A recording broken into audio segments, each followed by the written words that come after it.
O segundo domingo do Advento traz a figura extraordinária de São João Batista, que é uma figura austera, penitente, de jejum, de abstinência, que vive no deserto, comendo mel silvestre, gafanhoto. É uma figura que braveja e que exorta a conversão.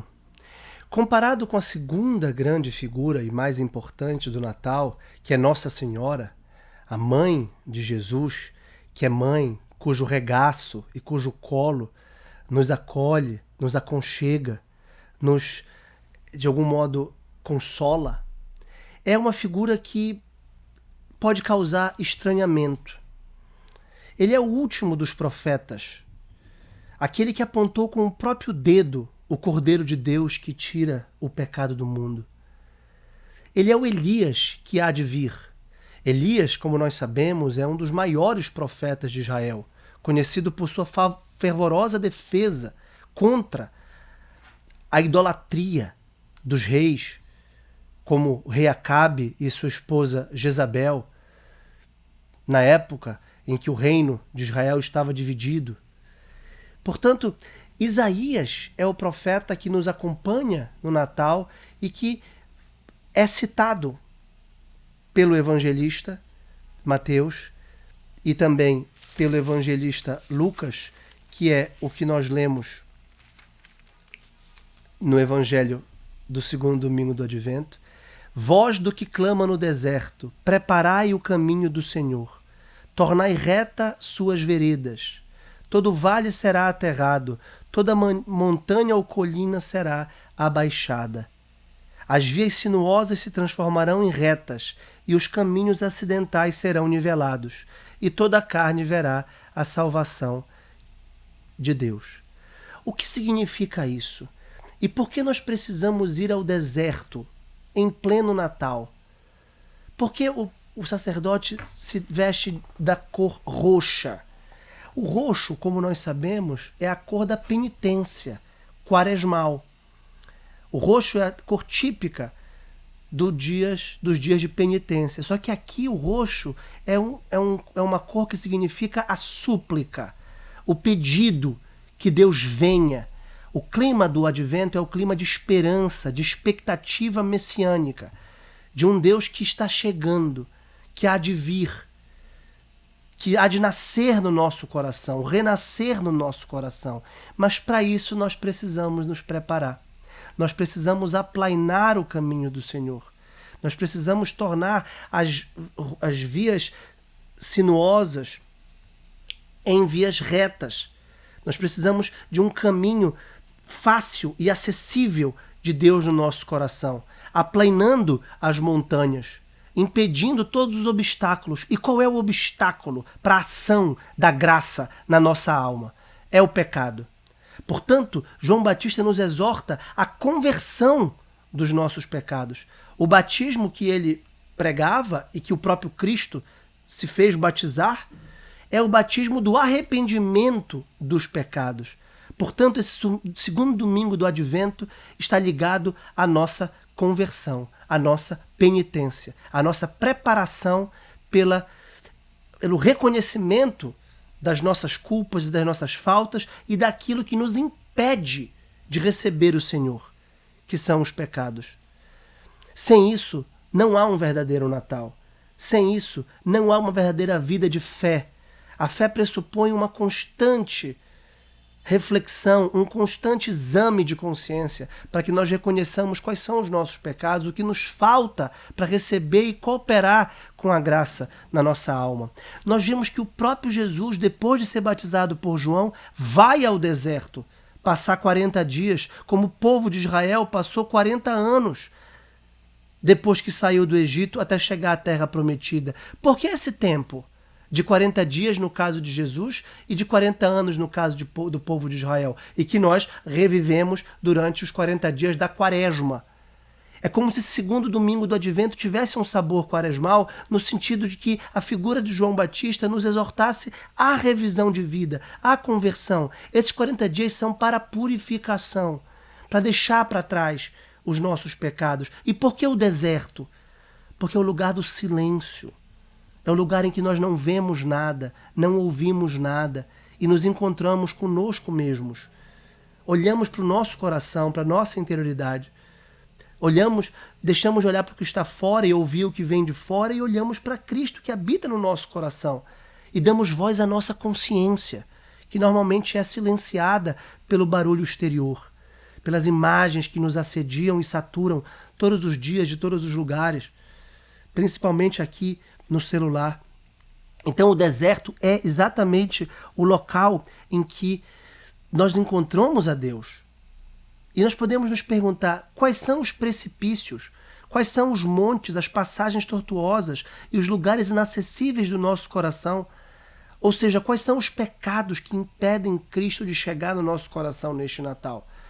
O nosso egoísmo, a nossa gula, luxúria, vaidade, como nós vimos no domingo passado, que o próprio Cristo exorta em relação à sua segunda vinda, não deixar o sexo, a bebida, a comida, a vaidade do mundo, a preocupação com o mundo, nos distrair para a chegada iminente de Cristo, tanto no Natal, que é a primeira vinda, quanto na sua segunda vinda. Então, além da conversão, nós temos, na segunda leitura, uma virtude muito importante que é a da confiança. São Paulo diz aos Filipenses: aquele que começou em vós tão boa obra, há de levá-la a bom termo até o dia de Cristo Jesus. Ele se refere à segunda vinda de Cristo, mas também aqui podemos aplicar a primeira vinda rememorada e revivida liturgicamente pelo Natal. Porque é Deus que concede a graça da santificação. Se você é cristão, se você está buscando viver a vida cristã, você tem que confiar que Deus vai levar a bom termo, vai levar a cabo esta obra que é a sua santificação até a segunda vinda. E hoje, e por isso ele diz, São Paulo, na segunda leitura, que a vossa caridade cresça cada vez mais em conhecimento e sensibilidade, para que possais distinguir o que é melhor e vos torneis puros e irrepreensíveis para o dia de Cristo, na plenitude dos frutos de justiça que se obtém por Jesus Cristo, para louvor e glória de Deus. Ora, nós estamos aqui na terra passageiramente para conhecer, amar e servir e glorificar nosso Senhor. Este é o sentido da nossa vida e isso redimensiona todas as nossas atividades cotidianas, na família, no trabalho, na sociedade. Por isso nós precisamos de um preparo, de uma formação. E é isso que a liturgia nos dá. A liturgia é uma escola. É uma formação constante da palavra e do corpo de Cristo para nos informar os sentimentos, os pensamentos, as atitudes. Precisamos, como diz São Paulo, de um progresso efetivo, com frutos de santidade, com frutos de justiça, que na escritura seguinte que você quer dizer a santidade. Ou seja, a espera de Cristo, como diz São Paulo, deve servir de estímulo para nós crescermos no amor de Deus. Por isso que ele fala que a vossa caridade cresça cada vez mais, de modo que saibamos discernir o que é o melhor e pôr em prática. É isso que nos espera a segunda leitura, é isso que espera nosso Senhor no Advento. E a primeira leitura do profeta Baruque trata exatamente da docilidade. É um profeta que se inspirou em Isaías, que tem muitas imagens análogas às do profeta Isaías e que se refere exatamente aos montes e colinas aplainados, mas desta vez pelo próprio Deus. Não por nós, com a nossa força do arrependimento, com a nossa força da penitência, como exortou o Batista, mas pelo próprio Deus que, vendo a nossa docilidade, vendo a nossa cooperação, vendo o nosso esforço, age em nós. E por isso o profeta Baruque diz: Deus decidiu abater todos os altos montes e colinas seculares e encher os vales para se aplanar a terra, a fim de que Israel possa caminhar com segurança na glória de Deus. Israel é a igreja. Israel somos nós. O próprio Deus age em nós com a nossa cooperação. Não a nossa revelia, mas Ele quer que o amor que Ele infunde no nosso coração gere reciprocamente um amor a Ele, que nos leve a servi-lo, a obedecê-lo, como Maria pôde dizer: faça-se, eis aqui a serva do Senhor, faça-se segundo a vossa vontade. Então os judeus estão no exílio da Babilônia e felicitam jubilosamente a Deus que os libertará desse cativeiro, que é o cativeiro do pecado, que é a servidão dos vícios que nos aprisionam e que nos impedem o acesso a Deus e que bloqueiam a graça. Porque entre a mulher e a serpente, como nós vamos ver na liturgia da Imaculada Conceição de Maria, há uma oposição radical. E o pecado da serpente que mordeu o calcanhar da primeira mulher, Eva, inoculou as inclinações ao pecado em todos nós.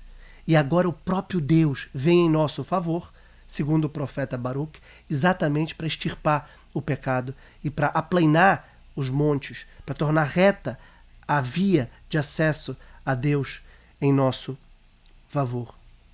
Então, que São João Batista, grande modelo de pregador, grande modelo de profeta, grande modelo de penitente, cuja vida austera, de mortificação, de ascese no deserto, nos lembre que há algo a se fazer durante esse advento, que é o exame de consciência, que é a confissão dos pecados, sacramental, porque agora o batismo de Cristo no fogo e no Espírito nos dá uma graça santificante pelos sacramentos da Igreja. Não só um arrependimento psicológico ou uma conversão moral da nossa parte, pois Deus age em nós, Deus age a partir de nós quando nós cooperamos. Então há aqui uma correlação entre natureza, aquilo que está acessível à nossa natureza psíquica, o nosso conhecimento, a nossa deliberação, a nossa atitude, o nosso arrependimento, do ponto de vista natural, ético e psicológico, e também a graça santificante que vem pelo canal sobrenatural do nosso espírito, com as virtudes da fé, da esperança e, sobretudo, da caridade. Então, que este segundo domingo do Advento seja propício para que nós tenhamos a atitude do grande precursor que é o Batista, com arrependimento e com uma grave revisão de vida.